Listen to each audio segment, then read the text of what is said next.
귀한 찬양 감사합니다. 오늘은 영화부, 우리 유아부하고 또 유치부가 함께 와서 예배를 드리고 있습니다. 순서지를 따로 받아서 찬양을 하는데 어색하시지요? 안 불러본 찬송이라서 아이들의 찬송도 그렇고 기도하시는 분도 우리들이 평상시에 듣던 기도하는 톤이 아니라서 좀 어색하지요. 똑같이 아이들도 이 자리에 앉아서 어색할 겁니다. 맨날 뛰어놀면서 선생님들 사이에서 왔다 갔다 하면서 예배 드리던 아이들이 어른들 속에 와서 지금 눈치 보고 있을 거예요. 얼마나 더 조용해야 되나, 얼마나 더 예배가 길어져야 될까. 아이들의 예배 한 20분, 30분이면 끝날 텐데 오늘 1시간이 가니까 아이들이 한계치를 넘어가는 예배를 드리고 있습니다. 다음 세대와 함께 예배를 드린다라고 하는 것은 어른들의 예배를 아이들에게 보여주는 것이 아니라 사실은 부모와 자녀 세대가 서로를 바라보고 같이 커가는 겁니다. 아이들의 예배를 가정에서 들어보셨습니까? 무작정 붙잡아 앉혀놓고 이 예배를 드려라 혹은 이 말씀 다 읽어야 된다라고 하는 율법이 아니라 그 말씀을 아이들이 사랑하고 즐거워할 수 있도록 만들어줄 수 있는 것, 그것이 부모의 사명입니다. 또 아이들은 그런 부모를 바라보면서 아이들이 커갑니다. 오늘 말씀을 통해서 하나님이 주시는 또 다른 음성도 우리가 함께 들어볼 수 있기를 원합니다. 토요일 날이 되어지면 설교 준비하느라고 목양실에 앉아 있는데 참 여러 가지 소리가 들립니다. 낮 시간에는 꿀참외 파는 사람이 지나갑니다. 꿀 참외 왔어요 그러면서 참외 사라고 지나갑니다. 요즘은 사과 팔러도 오기도 합니다. 점심때쯤 되어지면 고장난 TV 써요 그러면서 TV 팔라고, 냉장고 팔라고 또 지나갑니다.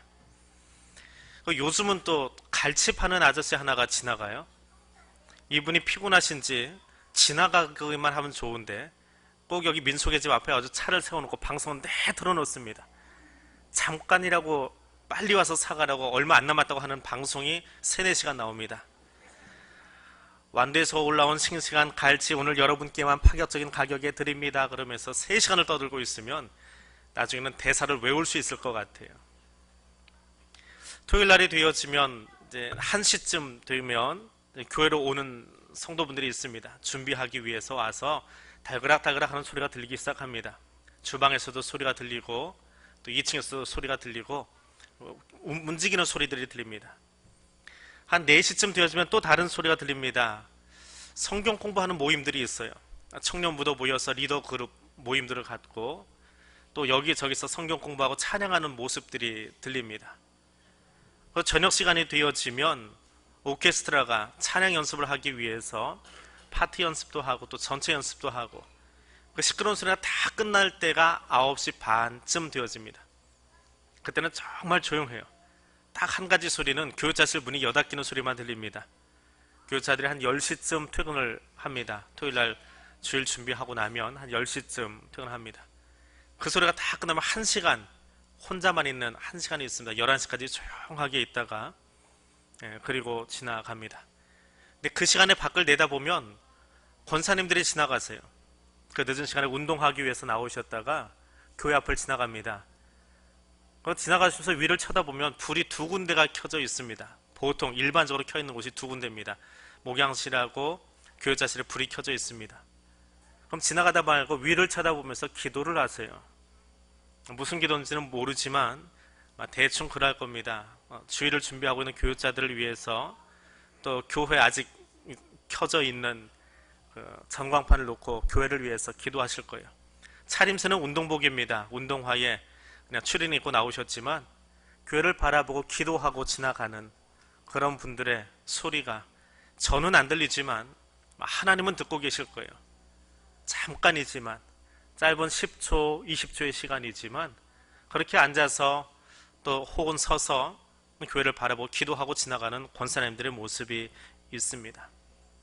참 다양한 소리들이 우리 주변에서 들리고 또 지금도 이 자리를 향해서 기도하고 있는 수많은 기도의 손들이 있는 줄 압니다.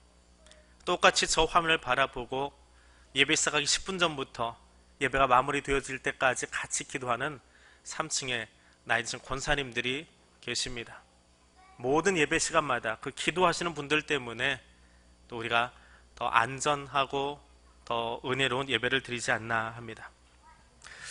본문에도 소리가 들리고 있습니다. 성경 말씀 속에 아이 사무엘이 엘리 앞에서 여호와를 섬길 때에, 사무엘이 아직 어릴 때였지요. 누군가의 도움이 필요한 어린 아이 때에 일어난 일입니다. 사무엘은 그 어머니가 성전에서 하나님 말씀을 듣도록 보내주었습니다. 그런데 이 당시의 모습을 이야기하면서 사무엘을 가르쳐야 되는 엘리의 눈이 어두워져 가고 있었다라고 성경은 적고 있습니다. 눈만 어두운 것이 아니라, 앞만 안 보이는 것이 아니라 하나님 말씀을 잘 듣지 못하던 그런 시기에 하나님이 오셔서 사무엘을 부릅니다. 근데 처음이다 보니까 사무엘이 하나님 음성을 바로 듣지 못하는 겁니다. 하나님은 존재하는 분이 아니라 말씀하시는 분입니다. 하나님은 가만히 계시는 분이 아니라 말씀하시는 분입니다. 나무 뒤에 숨어있는 아담에게도 찾아가서 이야기하시고, 죄로 인해서 고개 숙이고 있는 가인에게 가서도 이야기하시고, 환상 중에도 이야기하십니다. 치료하기 위해서 이야기하시고, 우리의 삶을 인도하기 위해서 인도하시고, 때로는 우리의 잘못을 경고하기 위해서 말씀하시고, 위로하기 위해서 정말 끊임없이 이야기하십니다. 근데 이야기하시는데 대자보처럼 이야기하신 게 아니에요. 게시판에다가 붙여놓고 읽고 싶은 사람은 읽고 말면 말고, 그렇게 말씀하시는 분이 아니라 구체적으로 우리에게 이야기하십니다. 듣든지 말든지 장난치든지 그렇게 말씀하시는 분이 아니에요. 하나님은 구체적으로 불러서 이야기하십니다. 내가 들어야 된다. 사무엘에게 이야기하시고, 잠자던 나사로에게 이야기하시고, 오늘 나에게도 직접 이야기하시는 하나님입니다. 그런데 어떤 사람들은 책만 읽다 끝납니다. 어떤 사람들은 성경 공부만 하다 끝납니다. 여러분, 하나님의 음성을 들어보셨습니까? 하나님을 만나지 못하면 이 성경은 그저 책으로 끝나버려요. 열심히 책 읽다 끝나는 겁니다. 사무엘이 그랬습니다. 엘리에게 열심히 배웠는데 말씀을 못 들었어요. 그러니까 하나님이 다시 말씀하십니다. 훈련시키고 다시 훈련시키고, 하나님의 말씀을 들을 수 있을 때까지, 예배를 잘 드릴 수 있을 때까지, 예배의 모습이 내 삶에 잘 배어날 때까지 끊임없이 이야기하시는 분이 우리 하나님이십니다. 귀로만 듣고 끝나는 것이 아니라 하나님을 만나기를 요청하고 계십니다. 욥이 이야기했지요. 내가 귀로만 들었었더니 이제는 하나님을 만나 뵈었습니다. 생일잔치가 열려도 두려움 때문에 혹시나 내가 실수하지 않았을까, 혹시 내가 잘못하지 않았을까 두려워서 날마다 번제제사 드리던 사람이 욥입니다. 아주 예배 잘 드리는 사람 같지만 욥의 모습은 하나님이 무서운 사람이에요. 그래서 그 좋은 잔치, 행복한 잔치를 버리고도 두려움 가운데 다시 번제제사를 드려야만 했던 것이 욥이라고 하는 사람입니다. 근데 그 욥이 하나님을 만나고 나니까 하나님 우리에게 벌 주시기 위한 하나님이 아니라 우리를 행복하게 살도록 만들어주시는 분이 나의 하나님인 것을 알았습니다. 그래서 욥이 고백합니다. 내가 예전에는 귀로 들었는데 이제는 하나님을 눈으로 뵙고 만납니다 라고 고백합니다. 사무엘이 성전에서 엘리와 함께 있었습니다. 말씀을 많이 들었겠지요. 제사장과 함께 있으니까 날마다 들리는 것이 예배 드리는 모습이고 제사 드리는 모습이고 성경 읽는 소리였을 겁니다. 그런데 하나님이 말씀하실 때 듣지 못했어요. 왜요? 성경을 많이 읽어도 하나님 만나는 것을 배우지 못하면, 하나님 만나지 못하면 찾아와서 이야기도 듣지 못합니다.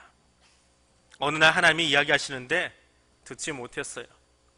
그때 하나님이 사무엘을 꾸짖지 않습니다. 잘 못 듣는다고, 예배 잘 못 드린다고 애단치고 쥐어받고 입 가로막고, 하나님은 그렇게 안 하세요. 하나님을 만날 수 있을 때까지 끝까지 기다려 주십니다. 다시 찾아와 주십니다. 그 하나님은 오늘도 우리를 그렇게 찾아오십니다.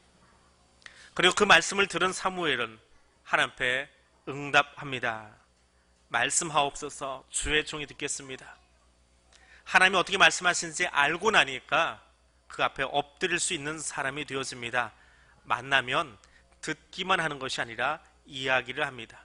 하나님도 이야기하고 나도 말하고, 그래서 하나님의 마음이 무엇인지를 알아가기 시작합니다. 그리고 하나님은 말씀하실 때에 너만 듣는 것이 아니라 나가서 내가 들은 이야기를 이웃에게 전하라고 이야기합니다. 사사시대에 성전에 예배가 있었고 제사장이 있었고 말씀이 있었습니다. 그런데 엘리 아들들은 자기 마음대로 살았습니다. 길거리에는 자기 소견에 오른 대로 살아가는 사람이 가득했습니다. 근데 딱 한 사람, 하나님의 말씀을 끝까지 듣기를 원했고 훈련받았던 사무엘은 그 사람만 들은 것이 아니라 그 혼탁한 시절에, 그 어려운 시절에 나아가서 다른 사람들에게 말씀을 전하기 시작했습니다. 예준이라고 하는 아이의 이야기입니다. 이 예준이가 어느 날 할머니 집에 가서 잠을 자게 됐습니다. 근데 잠이 잘 안 오는 거예요. 아이들은 자라고 하면 청개구리처럼 잠을 안 잡니다. 엄마하고 마음이 거꾸로 놀지요. 근데 아이가 잠을 안 자고 있으니까 할머니가 그렇게 이야기했습니다. 예준아, 지금 잘 시간인데 안 자면 귀신이 와. 너 무섭지? 협박 아닌 협박을 했습니다. 그랬더니 예준이가 할머니한테 뭐라고 했는지 아세요? 할머니, 하나님이 계셔서 하나도 안 무서워요. 할머니의 약발이 안 통한 겁니다. 며칠 뒤에 할머니가 또 예준이하고 이야기를 하다가 뜬금없이 그렇게 물어봤습니다. 예준이가 할머니한테 물어본 거예요. 이제 아이들의 3살 지나고 7살 지나고 할 때 성에 대해서 눈을 뜨기 시작합니다. 그래서 물어보는 질문이 있습니다. 할머니, 나 어떻게 태어났어요? 그랬더니 예수님을 만나지 못한 이 할머니가 예준이에게 이렇게 이야기했습니다. 예준아, 너는 삼신할머니가 너한테 갖다 준 거야. 이야기했습니다. 근데 예준이가 눈을 동그랗게 뜨고 할머니한테 그러는 거예요. 아니에요. 저는 하나님이 만들어 주셨어요. 손자 바보라고 하는 이 할머니, 손자의 말이면 껍벅 죽어버리는 이 할머니가 이 두 번의 이야기, 한 번은 어떤 이야기요? 귀신 이야기요. 하나는 어떤 이야기요? 나를 하나님 만드셨어요. 3살짜리예요. 3살짜리 예준이가 한 그 이야기를 듣고 할머니가 교회를 나오셨대요. 이 짤막한 이야기요. 이 이야기를 듣고 한 달 전에 저 제목을 생각했습니다. 중고등부도 들어와서 예배를 드렸고 우리 초등부도 들어와서 예배를 드렸고 이따 저녁 시간 청년부가 예배를 드릴 거예요. 근데 저한테 선교사가 누군가라고 하는 것을 이야기해 준 아이는 예준이입니다. 예준이는 3살입니다.